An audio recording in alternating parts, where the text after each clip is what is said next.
Democratic Whip. Madam President, I rise to discuss the Senate's urgent need to confirm nominations of Rebecca Lutzko to be U.S. Attorney for the Northern District of Ohio and April Perry to serve as U.S. Attorney for the Northern District of Illinois. On 5 previous occasions, I have come to the floor of the Senate to request unanimous consent to move these nominees forward. Each time, the junior senator from Ohio has objected. He campaigned for the Senate claiming he would be tough on crime. But now that he's here, he proudly brags that he wants to, quote, grind the Department of Justice to a halt. These communities desperately need these nominees in place. There are 85 U.S. attorneys across the United States. Under President Donald Trump, we approved all 85 without a record roll call. Voice vote. It was an understanding that we would debate the issue of an attorney general. When it came to the U.S. attorneys in individual cities and states, it was too important for us to slow these down with additional procedural requirements on the floor. And so we do background checks on these U.S. attorney nominees on a bipartisan basis, and once they clear, we add them to the calendar. That's when the junior senator from Ohio stepped in and decided he would try to stop the process. How important is the U.S. Attorney's Office for the Northern District of Ohio that he is holding up? The entire nation has been impacted by the opioid epidemic, but Ohio has been especially hard hit.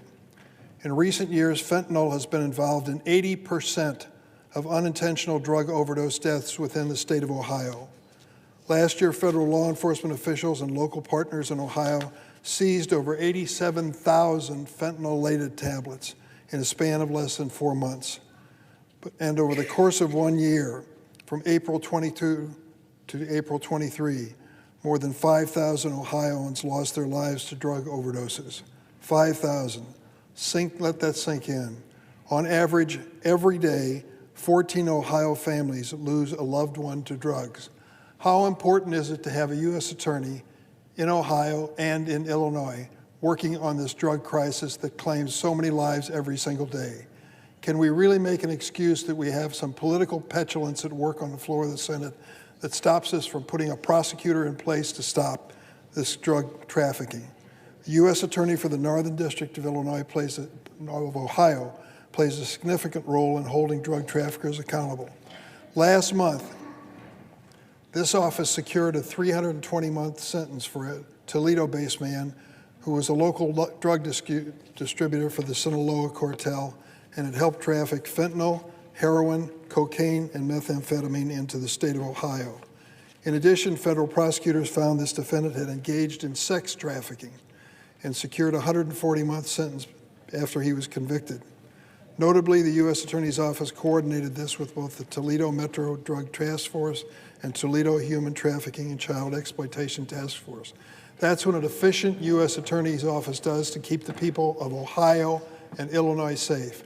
Why in the world would any senator stand up and object to a U.S. attorney prosecutor who is working to stop this drug trafficking across his state?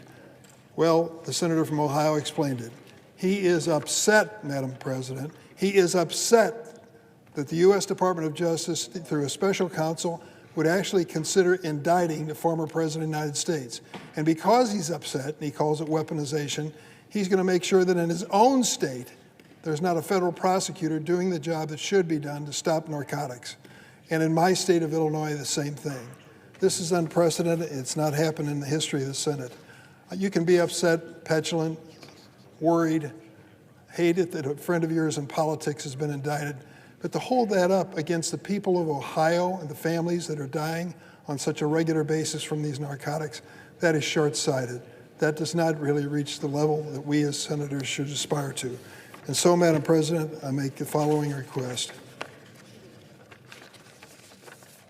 I ask unanimous consent that at a time to be determined by the majority leader with Republican leaders' consultation, the Senate proceed to executive session to consider the nominations calendar number 314 and 315.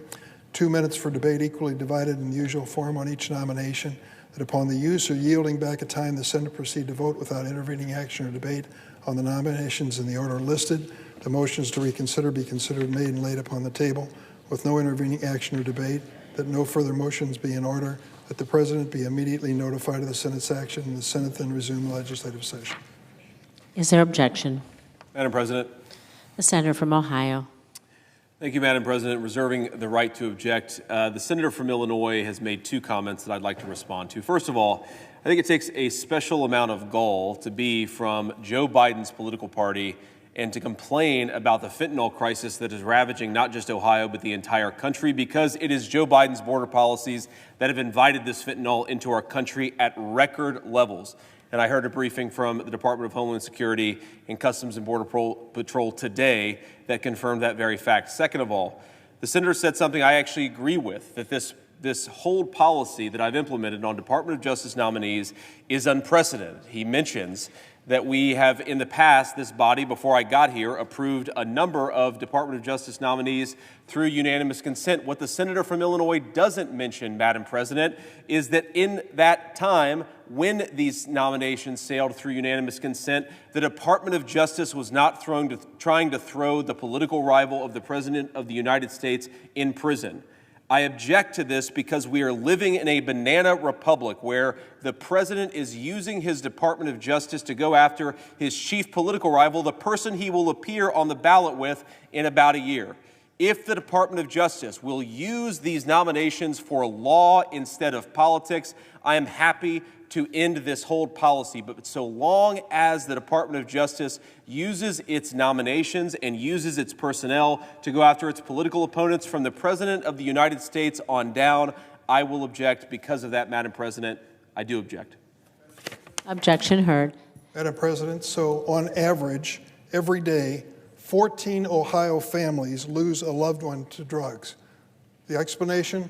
We want to send a message to the Department of Justice. We want to keep the U.S. Attorney off the job to try to attack this narcotics epidemic. It just doesn't make sense. How can you explain to the people of Ohio and Illinois that you're trying to get some way to make it even on political grounds and at their expense?